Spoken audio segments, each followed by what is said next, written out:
কি অবস্থা সবার? আসেন আজকে হ্যাপি ভ্যালেন্টাইন্স, তারপর বসন্ত, এত এত সুন্দর সুন্দর দিনগুলা, যাকে বলে আকাশে বইছে প্রেম নাকি কি যেন বলে, যাই হোক এসবের মধ্যে ইমোশনাল মার্কা কিছু কথাবার্তা বলি।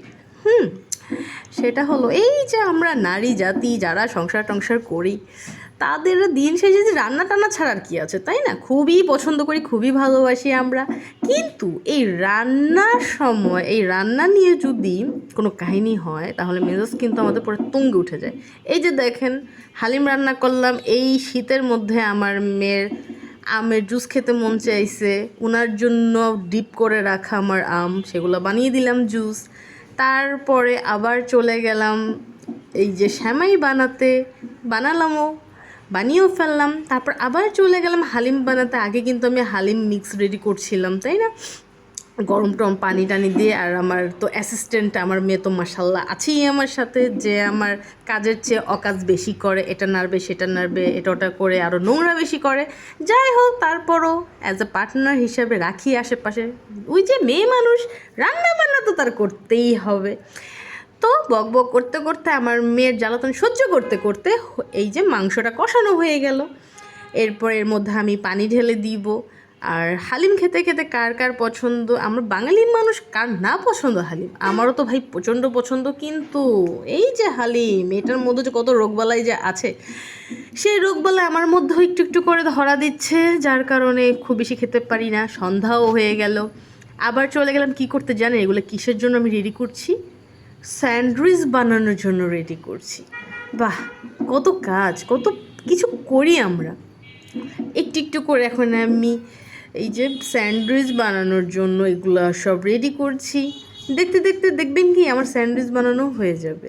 এখানেও আমার মেয়ের কারসাজি আছে। এই যে প্রথমে একটু নাড়াচাড়া করলো, এখানেও কিন্তু আমার পার্টনারটা আছে।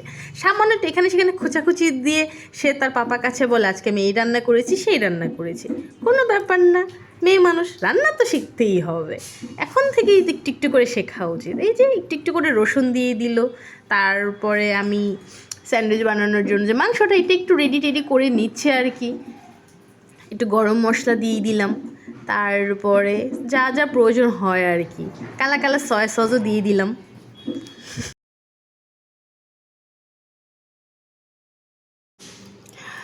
তারপর এখানে বাকি যা যা ছিল সেগুলোও দিয়ে দিলাম। কিন্তু আফসোস, বাসায় গাজরের সিজনে আমার বাসায় গাজর ছিল না, তাই গাজর টাজর দিতে পারলাম না। তারপরে কি যেন ছিল না বাসায়, দেখতেই পাচ্ছেন। ধনেপাতা ধনেপাতা দিতে পারিনি, সেটাও বাসায় ছিল না। হঠাৎ করে অ্যারেঞ্জ বলে কথা, আমার আসলে বাইরে যাওয়ার কোনো ইচ্ছা ছিল না, যা যা ছিল সেটা দিয়ে মেক করে ফেলেছিলাম স্যান্ডউইচ। এখানেও এই যে আমার মেয়ে আছে, তো এই যে আমি বারবার তাকে চামচটা চাচ্ছে, আমাকে চামচও দিচ্ছে না, সে নিজে মাতবরি করবে, মাতবর বলে কথা। দেন সে এইগুলা বানালো, আমিও করলাম। পা কিন্তু একদম টেবিলের উপরে উঠিয়ে দিয়েছে সে স্যান্ডউইচের এইটা বানাতে বানাতে। তারপর আমি মেকারটা বের করলাম। এখানে ঘি বাটার যার যেটা ইচ্ছে দিয়ে দিতে পারবেন, কোনো সমস্যা নেই। হ্যাঁ, ঘি বাটার দিলে ফ্লেভারটা একটু ভালো আসে, দেখতে একটু ভালো হয়, এতটুকুই তফাৎ।